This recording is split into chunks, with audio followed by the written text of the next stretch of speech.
Jadi sebenarnya masing-masing itu punya karakter yang berbeda antara residensial dengan komersial gitu ya. Kalau residensial itu benar-benar kita berhubungan langsung ataupun sangat tergantung ke pemilik, ke owner gitu ya. Karena selera owner, terus kemudian juga kebiasaan dari anggota keluarganya, kita mesti tahu supaya mewadahi, supaya si rumahnya itu nyaman buat mereka gitu kan gitu. Nah itu detailnya banyak sekali Pak. Kalau kita mendesain rumah tinggal, meskipun dia skalanya kecil, katakanlah cuma 1000 meter gitu ya, atau 1500 meter, tapi very detail Pak. Mulai dari detail tangganya seperti apa, kolamnya seperti apa, mau lightingnya seperti apa, gitu, itu tuh sangat detailnya banyak. Sedikit berbeda dengan komersial, ataupun bukan sedikit Pak ya, agak banyak berbeda dengan komersial. Komersial itu skalanya lebih besar. Jadi kita lebih tidak terlibat ke yang hal-hal yang sangat personal atau sangat subjektif gitu ya, tapi lebih ke general.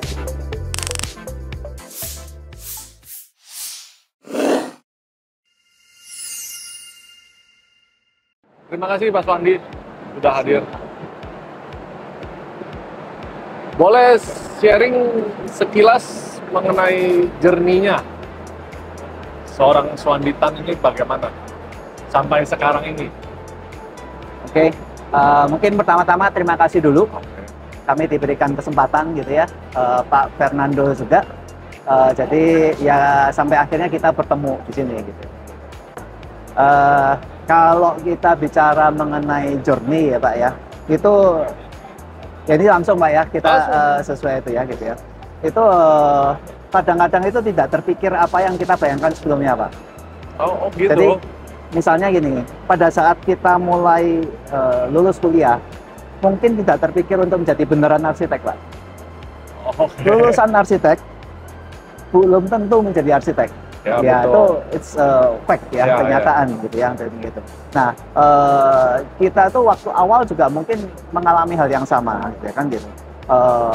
Lulus dari kuliah gitu ya kan, dari Surabaya, waktu itu ITS Surabaya, terus kemudian kita sebagai arsitek muda, arsitek senior, sampai mungkin kita melanglang buana dulu ya kan, lari ke Kalimantan, lari ke Batam, lari ke apa gitu. Oke.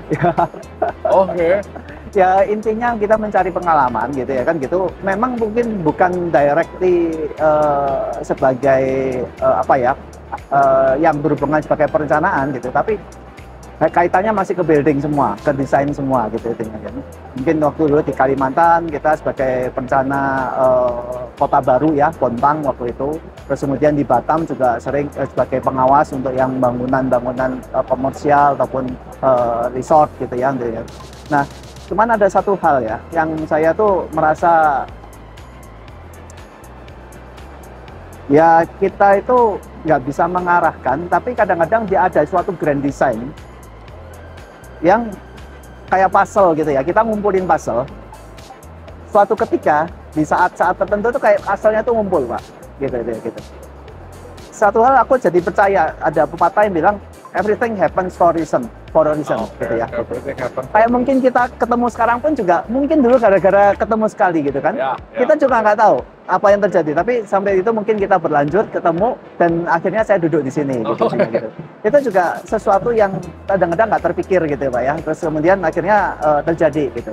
Jadi saya waktu kerja itu nggak sebagai arsitek, tapi sebagai mungkin ikut developer gitu misalnya. Sebagai developer kita ikut mengetahui bagaimana bisnis itu bergerak gitu ya. Jadi mulai dari mendesain itu tidak harus semuanya paling bagus gitu, tapi yang penting bisa menghasilkan sesuatu.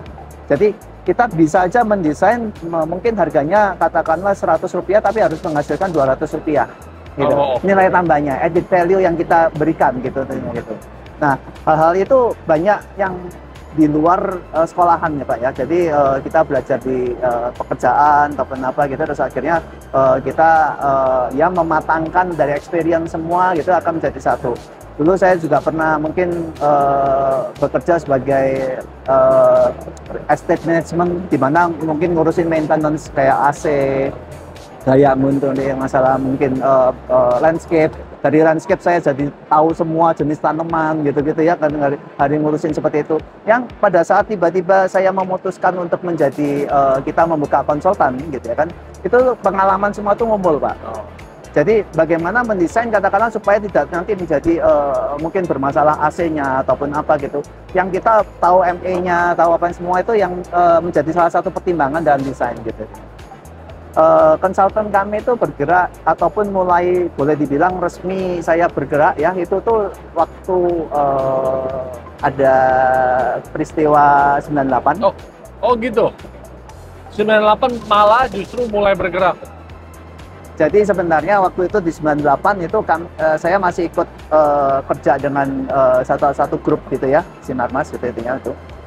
Tidak ada mungkin layoff ataupun nggak ada, cuman mungkin peranan kita yang tadinya itu memang untuk sebagai desainer ataupun sebagai arsitek, tiba-tiba waktu itu gelap, Pak. 98 tuh kita nggak tahu apa yang terjadi. Kita mau launching suatu kota baru gitu ya waktu itu ya gitu ya, a new city gitu ya kan, kita mau launching dari tahun 97 kita mundur gitu ya kan 98. Begitu 98 terjadi sesuatu itu ya sudah kita nggak tahu bakal seperti apa. Lahan-lahan yang kita mungkin udah bebasin, udah kita siapin, akhirnya kita bikinnya mungkin bagaimana tanemin singkong, bagaimana tanemin sengkong gitu ya, untuk katakanlah mendayagunakan si lahannya itu gitu kan gitu. Nah dari situ mungkin saya akhirnya harus kayak tergerak gitu ya. Oke, apakah saya harus seperti ini atau saya mungkin mencari yang lain gitu.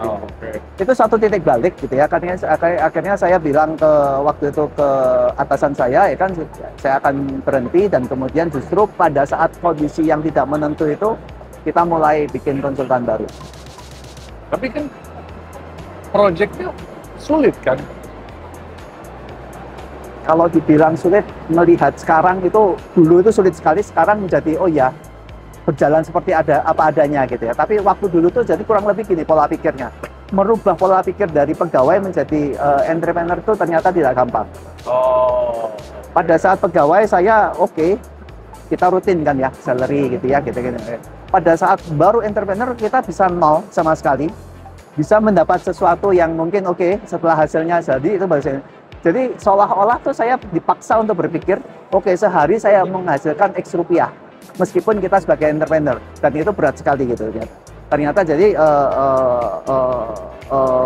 dengan awal berjalan itu perlu kayak ya namanya juga terseok-seok gitu ya, dari awal gitu kita from zero gitu lah. Saya kira banyak arsitek yang mungkin juga baru dari awal gitu ya kan. Nah ini mungkin juga sekaligus juga memberikan inspirasi. Saya contoh klasik gitu ya, kita mulai dari garasi. Dengan pasukan sendiri? Pasukan awal sendiri, mulai dari direktur sampai ke tukang fotokopi gitu ya. Semua kita rangkep, terus kemudian tambah satu drafter, kemudian tambah satu lagi, sampai akhirnya garasinya sudah nggak cukup, kita perluas sampai ke belakang lagi gitu intinya. Sampai terus akhirnya ya udah kita pada satu titik tertentu, oke, kita mesti pindah ke kantor yang lebih proper gitu ya kan. Terus kemudian waktu itu staffnya juga sudah lebih komplit gitu ya kan, mungkin ada sekretaris, ada apa gitu ya, yang bagian manajemen, bagian keuangan, bagian apa itu udah ada tertata gitu ya kan gitu. Tapi itu butuh proses, Pak, gitu intinya gitu. Jadi mulai dari jatuh bangun itu segala macam, saya kira hampir semua konsultan arsitek mungkin mengalami gitu ya. Satu, kalau kita bicara perjuangan gitu ya kan, untuk itunya jalur hidupnya itu dari satu proyek itu kadang asal selama kita bekerja dengan hati, Pak. Dengan hati. Dengan kita bekerja dengan sungguh-sungguh gitu ya, satu proyek itu kita tangani itu, kita nggak bisa tahu apakah proyek itu tuh yang kecil, yang tadinya kecil itu ternyata bisa berbuah di kemudian hari, yang mungkin menjadi mengangkat kita secara keseluruhan juga gitu intinya gitu. Klien-klien saya tuh kadang-kadang udah sampai 20 tahun, 30 tahun gitu ya. Mungkin dari waktu awal tuh bikin rumahnya gitu ya. Terus kemudian kita, karena memang ya yang penting yaitu kita bekerja dengan hati, berusaha sesungguh-sungguhnya, kita memandang tuh dari sudut pandang owner juga gitu. Jadi kita mempunyai keahlian, tapi owner kan punya keinginan gitu ya. Nah, bagaimana menggabungkan itu gitu ya kan gitu, supaya owner akhirnya suka gitu ya dengan hasil karya kita, dan dari situ mungkin terus berkembang ke proyek-proyek yang lainnya gitu. Jadi saya awal terus terang residensial pasti, Pak, yang mungkin yang start awal ya biasa residensial, terus kemudian mungkin office, office interior gitu-gitu ya, yang kantor-kantor mulai dari yang kecil sampai mungkin, karena memang saya basicnya juga kerja dengan orang-orang di grup besar, jadi sudah mulai ada apa ya, relationship-nya itu terbentuk dari awal gitu. Jadi kita udah kenal banyak orang gitu ya kan. Nah, dari situ project-project mungkin mulai datang. Selama satu kita kerjakan baik, mereka tambah lagi. Jadi mulai dari residential, office, terus kemudian interior, akhirnya ke hotel, apartemen gitu ya. Itu berkembang terus sampai terakhir project-project rumah sakit yang banyak kita handle gitu. Memang kebanyakan akhirnya kita lari ke komersial. Meskipun awal kita mulai dari residensial ya gitu ya. Pada akhirnya komersial ini bagi kita akan jadi main core-nya sekarang. Jadi mungkin kalau kita bilang project itu, kita sekitar 80% itu sekarang ini komersial. Baru 20% yang mungkin yang residensial. Ada kita handle tapi nggak banyak gitu intinya gitu. Spesialisasinya lebih komersial.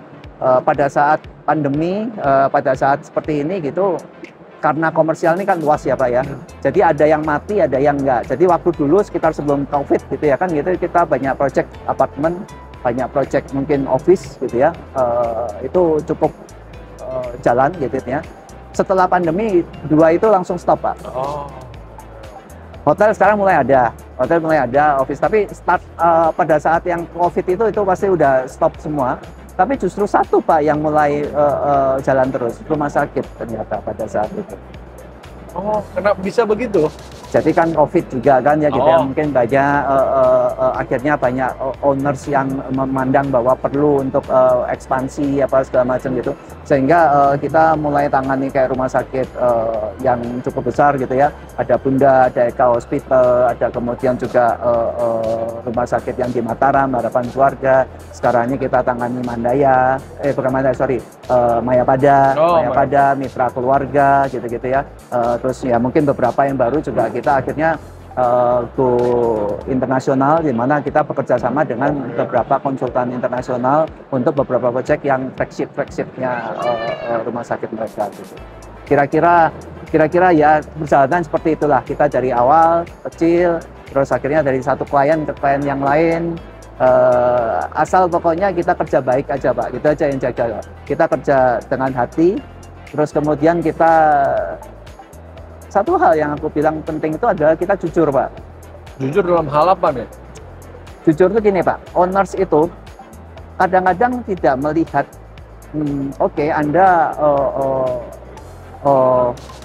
bisa dipercaya atau enggak. Oke. Jadi kita harus jujur dengan itu Pak, dengan hal itu bahwa oke, saya itu di pihak owner. Oh, belain gitu ya. Owner selalu. Ya, saya itu di pihak owner karena ya memang karena kita mewakili owner kan gitu kan. Kita dalam suatu project apapun juga, kayak misalkan kita bikin hotel ataupun rumah sakit ataupun whatever komersial gitu ya. Itu kan banyak pihak yang terlibat ya, ada supplier, ada vendor, ada kontraktor, ada pengawas gitu ya gitu. Cuman kita mesti kita memang mewakili owner gitu ya kan gitu. Dan owner itu biasanya ataupun itu selalu satu hal yang diminta itu adalah hasil yang bagus dengan biaya yang semurah mungkin. Ya itu kenyataan gitu ya. Sehingga ya itu yang kita jaga gitu intinya gitu. Kita coba pilih, bukan berarti yang paling murah itu adalah yang termurah, tapi adalah yang paling economic value. Iya, yang value-nya itu paling tepat gitulah gitu ya kan. Bukan berarti yang paling the cheapest gitu ya kan gitu, tapi yang value yang paling tepat untuk project ini. Masing-masing owner berbeda Pak, karena ukurannya berbeda gitu ya. Apa yang misalnya yang kita anggap katakanlah 100 juta kecil, mungkin bagi dia 100 juta besar, mungkin bagi dia 100 juta kecil gitu ya kan gitu, karena ukurannya beda gitu. Jadi kita kurang lebih harus memahami sudut pandang owner di situ Pak gitu. Mana yang harus kita berikan yang daerah yang bagus, mana yang biasa standar gitu misalnya. Kurang lebih begitulah secara garis besar gitu ya, dari tahun 98. Jujur terhadap bela owner ya, terhadap juga pemilihan material dan segala macam. Mungkin gini Pak, saya sedikit cerita gitu ya. Supplier ini sebenarnya kan banyak sekali, mereka juga berebut atau katakanlah supaya produknya itu bisa dipilih gitu misalnya, gitu ya, antara lain gitu ya. Kita tuh harus menjaga objektivitas Pak. Karena saya meskipun banyak project, banyak supplier, banyak apa, tapi saya harus melihat dari sisi owner. mana yang paling value-nya paling bagus dengan biaya yang ekonomis gitu. Nah, itu yang jadi kita nggak mau terikat kepada salah satu brand yang tertentu gitu ya, asal kecuali kalau brandnya tuh memang ya karena produknya bagus dan harganya ekonomis gitu ya kan gitu. Nah, itu yang kita pilih gitu, kurang lebih seperti itu. Jadi buatnya karena sekarang ini supplier baru sekarang selalu ada gitu ya. Bagi kita oke, welcome aja. Yang penting owner bisa mendapat benefit yang bagus buat dia. Nah, itu owner melihat nih, oke, ini bisa dipercaya nih gitu ya kan gitu ya. Jadi kalau saya pakai si IX ini sebagai arsitek, oke, duit gua nggak dimainin deh gitu ya kan gitu. Karena memang kalau saya udah keluarin katakanlah 500 miliar, ya 500 miliar itu benar-benar dipakai untuk yang tepat guna. Kurang lebih seperti itu. Dan sekarang kalau tadi bicara soal project, lebih enjoy atau lebih ada ketertarikan memang ke arah hospitality rumah sakit kah atau apartemen kah? Kalau soal tipologi berarti ya, tipologi iya. desain dan bangunan ya yang misalnya itu ya. Memang tadi yang seperti saya bilang bahwa kita 80% itu komersial gitu ya, 20% itu residensial gitu kan. Itu datang dengan mengalir dengan begitu saja tapi kan. Jadi bukannya kita misalnya marketing ataupun promosi ataupun gitu enggak sebenarnya ya gitu. Cuman memang oke, orang melihat terus kemudian hasil dari kita tuh orang datang sendiri Pak gitu kan gitu ya. Jadi misalkan kita melihat kita bikin satu rumah sakit, orang lain melihat gitu ya. Nah, terus oh siapa yang bikin gitu ya kan. Nah, itu terus kemudian mereka mencari arsiteknya untuk kemudian mempercayakan project mereka gitu. Untuk misalnya sekolah ya kan, sekolah internasional gitu kan, kita bikin yang di Serpong ini kan, yang di Sinar Mas Academy ini kan gitu. Yang waktu itu justru kita ketemu dengan Pak Ando gitu ya pertama kali. Dari situ mungkin waktu itu Pak Sampurna itu melihat gitu ya kan, terus kemudian oke, saya mau bikin nih untuk pengembangan yang sekolahnya mereka gitu kan. Nah, kita bikinlah yang di Sentul gitu. Jadi dari satu project asal kita kerja dengan baik gitu ya, biasanya akan mendatangkan ataupun berkembang buat yang lain gitu. Pendidikan tuh sebenarnya saya tertarik dengan pendidikan karena pendidikan itu dasar Pak, basic. Maksudnya tuh kita bisa merubah pola pikir, kita bisa Indonesia ini kalau saya bilang karena pendidikannya ya, maksudnya tuh dasar pendidikannya ini beda gitu ya. Contoh kecil tuh mungkin buang sampah, antri, itu tuh sebenarnya dibentuk dari awal Pak. Kayak saya produksi yang nyerobot Pak. Gitu, karena tidak dari awal, dari kecil itu tidak di brainstorming untuk katakanlah itu kamu harus antri apa segala macam gitu ya, sehingga akan kita cenderung cari jalan pintas, padahal sebenarnya itu kalau saya lihat dari sekarang itu sebenarnya sesuatu yang kurang tepat gitu kan gitu. Kita mesti dari kecil dibiasakan mengenai attitude apa segala macam. Kenapa kok orang Jepang nggak pernah ngambil, misalnya kita kehilangan barang sesuatu di Jepang pasti balik, itu karena dari kecilnya itu Pak, yang sudah dalam pemikiran mereka, oke, itu bukan hak milik saya gitu kan gitu. Jadi ya itu orang lain yang punya ya akan kita kembalikan, hal-hal seperti itu Pak. Itu kan pendidikan Pak. Dan kita kalau dalam hal sekolahan misalnya tuh untuk membuat sekolahan itu juga oke, bagaimana caranya membuat seseorang itu bukan doktrin Pak, bukan lecture ya, tapi lebih ke diskusi gitu ya kan, lebih ke diskusi gitu ya, sehingga tiap murid itu mampu mengekspresikan diri Pak, karena tiap orang tuh berbeda Pak. Tiap orang berbeda, nggak bisa disamain gitu ya kan gitu. Satu orang mungkin lebih jago matematika, ada yang lebih jago mungkin di seni suara gitu ya kan gitu. Mungkin dia lebih ke opera atau segala macam, tapi ada juga yang ke science, ada yang ke sport gitu ya kan, lebih yang ke sport untuk yang dia jago di sport. Nah, itu tiap orang masing-masing punya beda. Sekolah itu harus mewadahi dan memberikan potensi si anak ini supaya dia tahu mau ke arah mana dia. Itu penting Pak, karena itulah kalau seseorang itu bisa berhasil, biasanya itu kalau kerja keras Pak. Yeah. Ya, gitu. Orang kerja keras itu kalau dia senang Pak. Kalau senang, dia senang bekerja. Kalau dia senang dengan bidang itu. Oh ya betul. Mungkin misalnya nih, betul. Dia anak kecil main game, suruh belajar nih, ya kan dia udah capek, tapi suruh main game, dia cepat sekali, jago, bisa expert. Kenapa? Dia rajin kerja keras loh dia. Dia mulai dari katakanlah jam pulang sekolah jam 2 sampai jam 7 dia tahan nih. Dia kerja keras loh itu ya untuk main game itu kan. Akhirnya dia expert banget di situ. Dia enjoy di situ gitu ya. Itu mungkin salah satu cara bahwa salah satu contoh bukan ini tapi salah satu contoh bahwa oke, kita kerja keras tuh kalau dia seneng gitu loh Pak untuk itu. Nggak kerasa jadinya gitu. Akhirnya dia menjadi expert di situ. Kemudian setelah ya sekian lama berkarir, project dari residensial, terus apartemen, rumah sakit, sekolah yang corporate besar ya, ada filosofi desain tertentu kah yang diusung oleh Metro Idea Architects? Ya, tentu ada. Cuman, sorry, mungkin balik lagi ke second question tadi ya. Masing-masing yang mengenai tipologi tadi itu ya. Okay. Gitu ya. Sorry, saya mau lebih explore sedikit gitu ya. Jadi sebenarnya masing-masing itu punya karakter yang berbeda antara residensial dengan komersial gitu ya. Kalau residensial itu benar-benar kita berhubungan langsung ataupun sangat tergantung ke pemilik, ke owner gitu ya. Karena selera owner, terus kemudian juga kebiasaan dari anggota keluarganya kita mesti tahu supaya mewadai supaya si rumahnya itu nyaman buat mereka gitu kan gitu. Nah itu detailnya banyak sekali Pak. Kalau kita mendesain rumah tinggal meskipun dia skalanya kecil katakanlah cuma 1000 meter gitu ya atau 1500 meter, tapi very detail Pak. Mulai dari detail tangganya seperti apa, kolamnya seperti apa, mau lightingnya seperti apa, itu tuh sangat detailnya banyak. Sedikit berbeda dengan komersial, ataupun bukan sedikit Pak ya, agak banyak berbeda dengan komersial. Komersial itu skalanya lebih besar.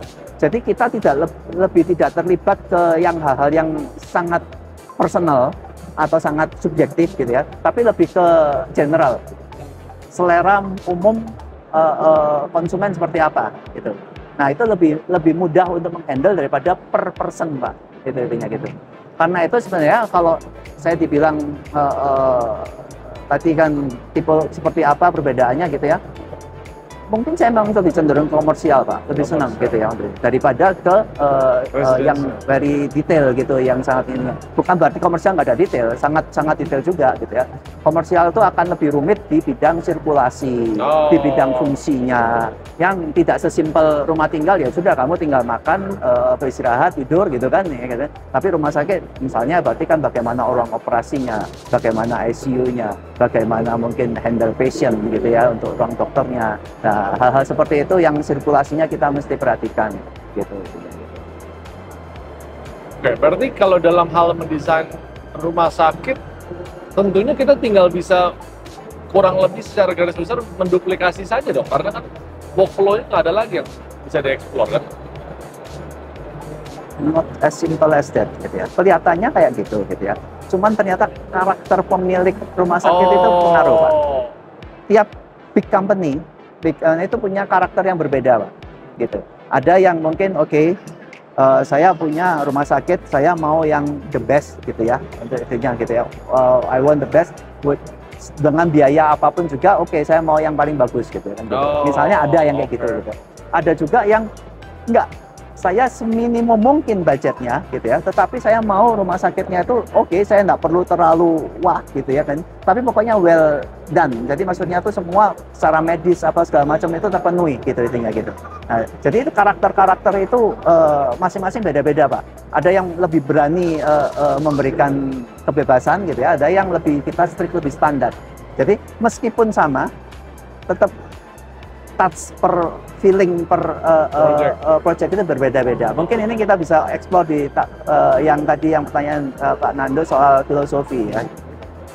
Apakah itu terkait dengan bentuk kah atau hanya bahan material kah? Ya maksudnya terhadap lebih ke arah fungsional, well done, terus lebih ke arah mewah, itu apakah hanya sebatas itu sebetulnya? Sebenarnya sampai ke menyangkut ke sirkulasi segala macam itu bisa berbeda juga. Karena ada katakanlah standar gitu ya, ada yang standar yang harus kita penuhi gitu. Tapi standar ini sebenarnya bisa sangat bagus sekali gitu, atau mungkin standar yang standar gitu ya kan gitu. Nah itu mempengaruhi sirkulasi Pak. Bagaimana kita mengejas katakanlah ruang ICU apa segala macam gitu ya. Itu bisa berbeda-beda. Kayak misalkan ruang ICU. Ini sebagai contoh aja gitu ya. Ruang ICU itu adalah tempat yang mungkin kritikal karena pasien sudah lemah gitu ya. Ini ya. Seharusnya kita menjaga supaya pengunjung itu tuh tidak banyak masuk ke mengunjungi ke sana, masuk ke dalam ruang ICU, karena dia bisa membawa penyakit kan. Dia kan tidak steril. Yang pengunjung ini ataupun keluarga pasien itu kan belum tentu steril gitu kan. Dia bisa ada flu, dia nggak kerasa ataupun apa gitu, dan dia akan bisa menyebarkan ataupun membuat sakit yang lain gitu kan. Jadi seharusnya adalah kita membatasi akses. Nah, membatasi akses itu sebenarnya kita bisa membuat dengan misalnya koridor keliling dari ICU gitu ya untuk itunya. Yang katakanlah oke, pengunjungnya semua dari luar gitu ya gitu. Cuman dengan demikian berarti sirkulasinya menjadi lebih besar, Pak. Betul, betul. Semua meter perseginya lebih besar, otomatis ya biaya pembangunan akan lebih besar karena memang berbanding lurus, Pak.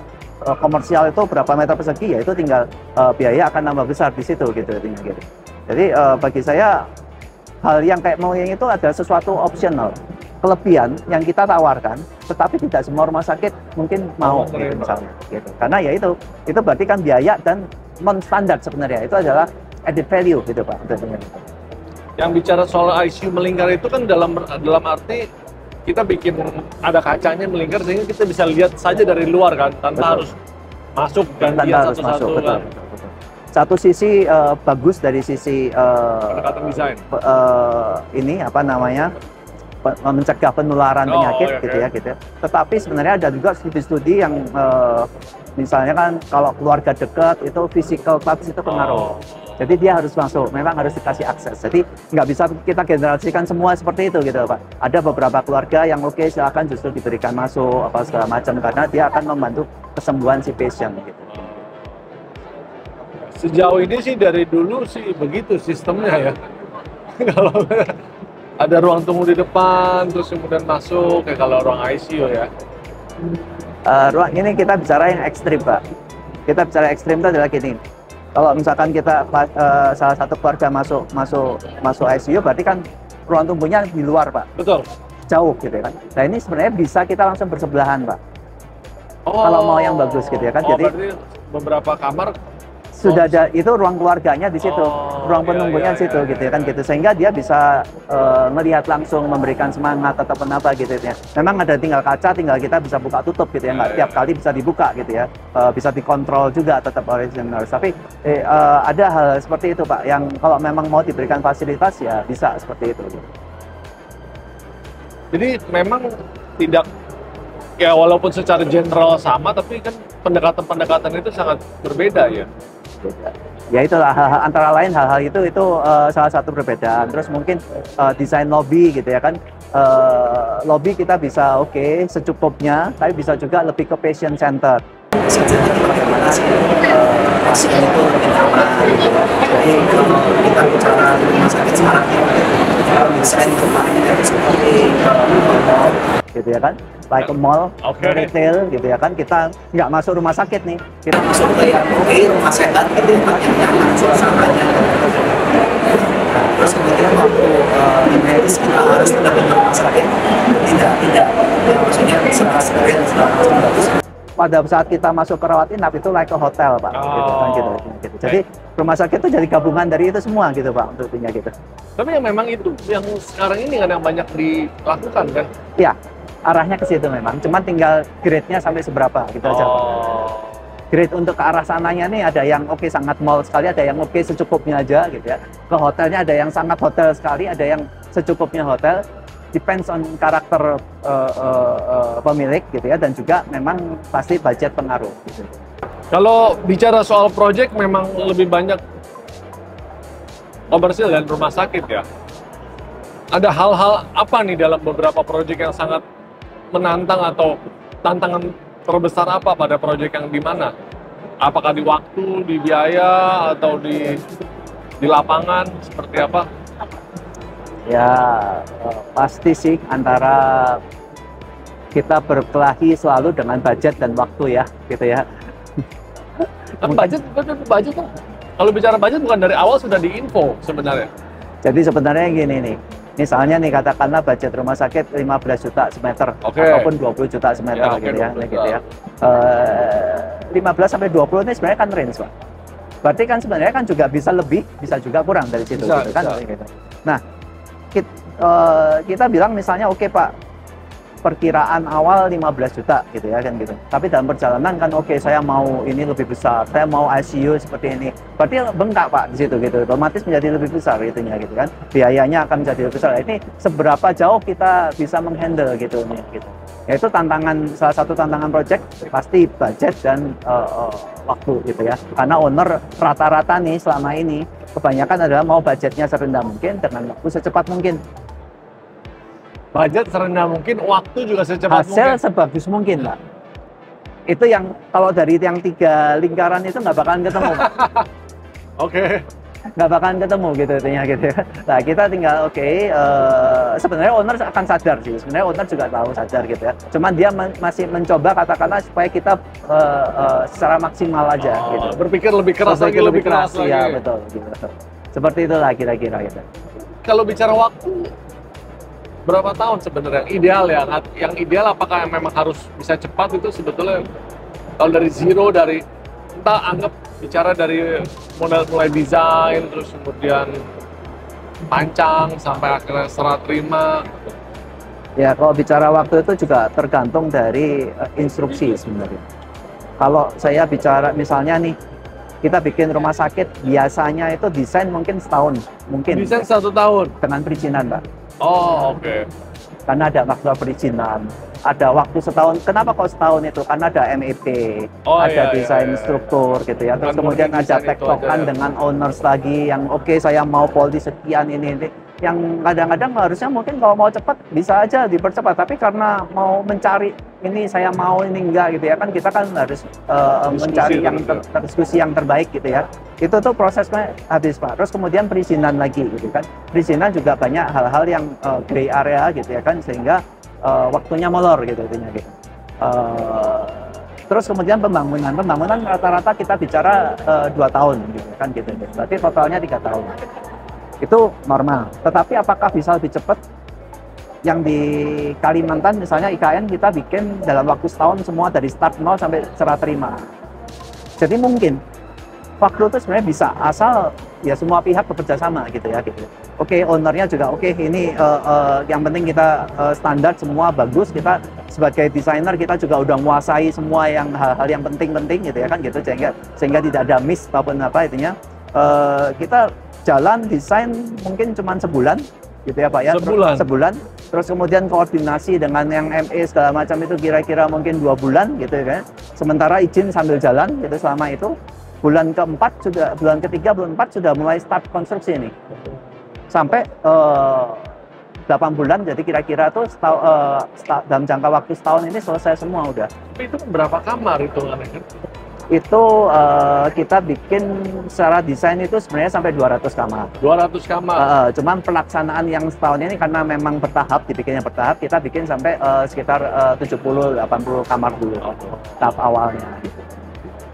Itu kalau setahun sih cepat sekali. Ya dari nol Pak. Setahun itu maksudnya bukan dari kontraktor bangun ya, tapi dari kita diberikan perintah Pak. Itu dia, cepat sekali berarti.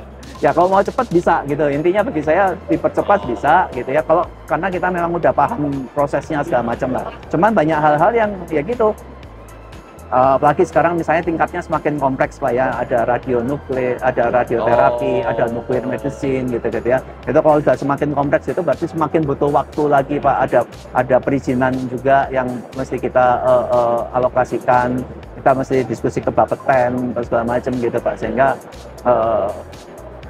ya memang rumah sakit itu sesuatu yang uniknya tuh gini Pak, kalau hotel segala macam kita berhubungan dengan orang sehat.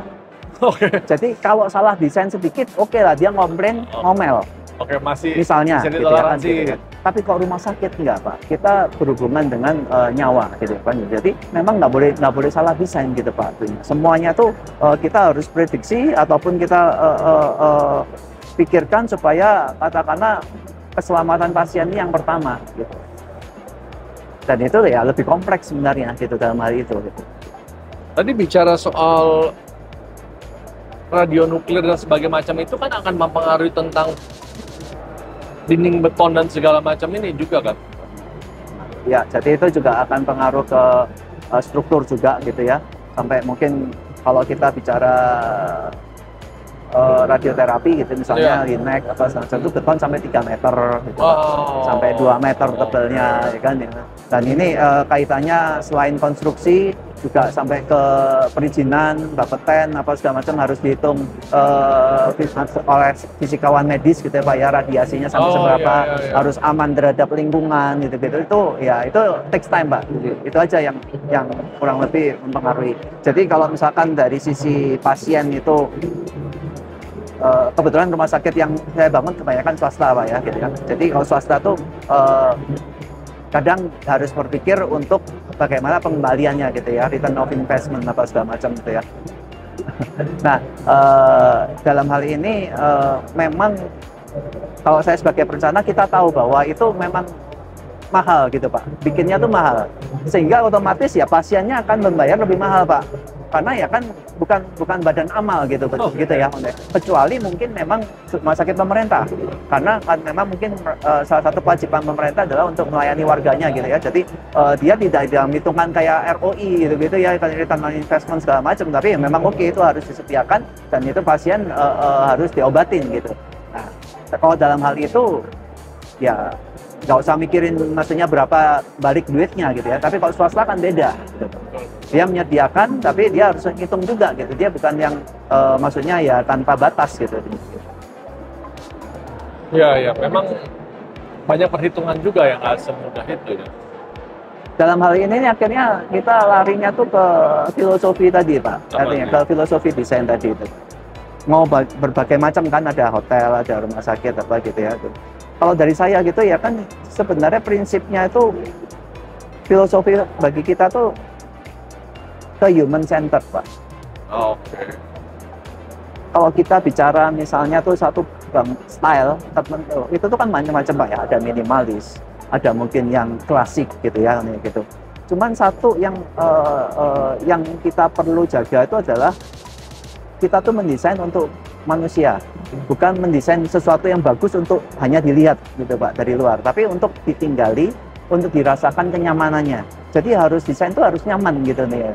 Nyaman ini nih banyak faktor gitu Pak, mulai dari skala, proporsi gitu ya, udara, bahkan cahaya matahari, panas, nyaman, bahkan sampai kalau yang agak metafisika tuh ke feng shui gitu-gitu ya, seperti itu. Itu sebenarnya faktornya itu adalah bagaimana menciptakan sesuatu yang nyaman buat si penghuninya gitu. Nah, bagi saya itu filosofi yang pertama itu yaitu nyaman, tinggal dari situ tuh banyak sekali Pak yang harus dikembangkan gitu. Mulai dari space design gitu ya. Jadi mendesain tuh kalau kita mau manusianya tuh nyaman, dia tuh mau sekarang nyaman, mau 10 tahun lagi nyaman, mau 20 tahun lagi nyaman. Bagaimana mendesain yang supaya bertahan sekian lama Pak? Nah itu yang ya antara lain kita mendesain ataupun memikirkan hal seperti itu gitu itunya gitu. Lebih timeless, bukan lebih ke kosmetik Pak. Kalau misalkan kita bikin ruko itu kebanyakan kita desain kosmetik, hanya luarnya aja gitu. Tapi kalau kita bicara rumah tinggal ataupun itu, bagaimana time-nya, maksudnya tuh space-nya tuh memang nyaman untuk sekian puluh tahun. Kita bisa kosmetik boleh berubah, tapi space-nya harus tetap nyaman. Itu aja ya. Ya proporsi skala betul. Kalau kembali kita bicara dalam dunia arsitektur, tadi penggunaan material, sehingga sampai akhirnya ada event seperti ArcID ini, pandangannya apa seorang Suandita terhadap event ArcID ini sebenarnya? Saya tuh mulai dari arsitek yang dulu katakanlah belum ada event-event pameran gini Pak ya. Zaman dulu kan seperti itu ya kan. Semuanya kita harus cari sendiri Pak. Material kita cari sendiri, survei sendiri gitu-gitu ya. Terus terang itu bagi kita sebenarnya pekerjaan rumah yang cukup menyita waktu gitu ya Pak ya. Dengan ada event ArcID ini terus terang ya sangat banyak membantu Pak. Mau melihat material kita tinggal satu kali datang langsung mengumpulkan semua kebutuhan yang terkini, terus kemudian perkembangan saat ini gitu-gitu kita langsung tahu gitu ya. Karena kan dunia konstruksi itu kan nggak pernah berhenti Pak ya. kita kebutuhan ada lagi di pihak supplier ini juga menciptakan sesuatu yang baru terus. Kalau kita nggak pernah tahu, akhirnya kan kita kan terbelakang, Pak. Yang itu yang lama aja kita iya, tahu. yang taunya. Jadi kita memang harus update terus gitu intinya tuh. Melihat oke, bahan baru apa segala macam. Antara lain RFID ini adalah salah satu medianya gitu. Bukan cuma masalah material, juga mungkin juga dengan sejawat, ketemu, alis, gitu ya, diskusi, ada mungkin banyak talk show, ataupun bahkan sampai dari luar negeri kan juga datang. Yaitu suatu transfer ilmu ataupun transfer pengetahuan yang kita sharing gitu ya kan gitu, supaya masing-masing membuka wawasan. Jangan demikian, yaitu intinya mengembangkan diri, Pak. Jadi kalau ID ditanya ke saya apa pengaruhnya, itu adalah untuk mengembangkan masing-masing arsitek ini bagus sekali gitu. Nice. Bagi supplier mungkin salah satu tempat untuk jualan gitu ya, untuk marketing gitu intinya gitu ya. Bagi supplier gitu ya. Bagi kita juga memilih gitu ya kan, oke, yang ini cocok buat project ini, yang ini gitu ya kan. Jadi saling mendukung aja gitu. Nice. Saya bilang sih cukup bagus untuk ada project event-event seperti ini gitu ya. Luar biasa. Terakhir untuk kata hal-hal yang menginspirasi lah untuk kami-kami yang haus akan ilmu dan haus akan belajar, apa yang bisa disampaikan dengan sekian lama pengalaman seorang wanita ini? Ya kalau bicara dengan haus ilmu dan haus pengetahuan gitu ya. Satu prinsip, Pak, jangan pernah merasa cukup. Cukup dalam uang juga, pengalaman juga. Stay foolish, stay hungry. Jadi ya silahkan, maksudnya untuk saya kira buat teman-teman yang lain gitu ya, jangan sampai merasa katakan kita sudah terlalu jago, kita sudah sangat ngerti semua gitu ya kan. Sementara yang lain itu, ada bidang baru apa segala macam, kita kalau sudah penuh segari semua, kita nggak pernah tahu, Pak, perkembangan yang ada di luaran gitu ya kan. Jadi kita harus perlu selalu update gitu ya kan gitu. Tetap kita perlu tahu apa yang dunia luar berkembang, segala macam, supaya kita mengupdate diri kita sendiri. Kita harus ya jangan merasa sok tahu gitulah, Pak, intinya seperti itu gitu kan gitu. Itu satu hal gitu ya. Terus kemudian kalau kita bicara, saya boleh sedikit sharing gitu ya kan, Pak ya, dari apa yang sudah saya sekian puluh tahun lalui gitu ya. Satu, bekerja dengan hati itu sangat penting, Pak. Bekerja dengan sepenuh hati. Tapi banyak yang nggak sepenuh hati. Bagi kita nggak ada, Pak. Semuanya kita kerjain sepenuh hati. Bagi saya ya, gitu ya. Kenapa kok saya katakan saya mendapatkan klien yang lain itu karena itu, Pak. Jadi karena memang kita kerja dengan sungguh-sungguh, hasilnya mungkin mereka juga melihat mereka cocok. Nah itu dengan demikian mereka akan datang sendiri untuk membuka jalan yang lain gitu kan. Kan ada mungkin yang arsitek akhirnya mungkin akhirnya tidak berkembang gitu ya kan gitu, mau misalnya ada gitu kan. Tapi kok bagi saya kalau memang mau berkembang, bekerjalah dengan sepenuh hati. Coba jangan katakanlah kita melihat dari sudut pandang diri kita sendiri ya. Sudut pandang owner kita juga lihat, karena di apa-apain tuh owners yang memberikan fee gitu ya. Jadi kita kan kayak semacam yang coba jual jasa gitu ya kan. Jadi kita harus melayani mereka juga gitu untuknya gitu. Ya itu saya bilang perlu buat anak-anak sekarang gitu ya. Terus kemudian juga jangan gampang menyerah. Satu kata-kata gitu Pak ya yang mungkin menginspirasi saya puluhan tahun, Pak. Itu justru dari ayah saya, Pak. Oh, apa nih? Gimana nih? Yang sekarang sudah almarhum ya, gitu. Cuman sampai sekarang saya juga masih tetap ingat. Where there is a will, there is a way. Oh. Jadi jangan mudah menyerah, Pak. Kalau kamu memang punya keinginan ataupun akan ada jalan. Kadang-kadang kita nggak bisa tahu jalan itu seperti apa, tapi itu akan terbuka dengan sendiri kalau kita memang kerja keras. Ya, bagi kita yang penting mendukung arsitek-arsitek muda, arsitek yang kan generasi saya bakal akhirnya juga akan tumbang gitu ya, karena tiap apain masanya itu masing-masing ada, tiap orang ada masanya gitu ya. Setiap masa ada orangnya. Setiap masa ada orangnya ya. Nah, jadi sekarang ini mungkin sudah saatnya juga yang muda-muda akan maju lagi gitu-gitu ya untuk itunya. Dan yang saya harapkan tentu saja ya yang muda ini juga lebih berkembang lagi dengan yang kita gitu itunya. Lebih baik lagi lah. Terima kasih sekali, terima kasih sekali, luar biasa. Terima kasih juga, atas waktunya dari Pak Fernando. Mas Gitu ya. Mudah-mudahan kolaborasi kita akan semakin bagus ke depannya, gitu ya.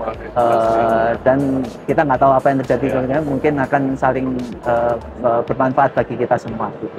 Oke, Ya. terima kasih. Terima kasih.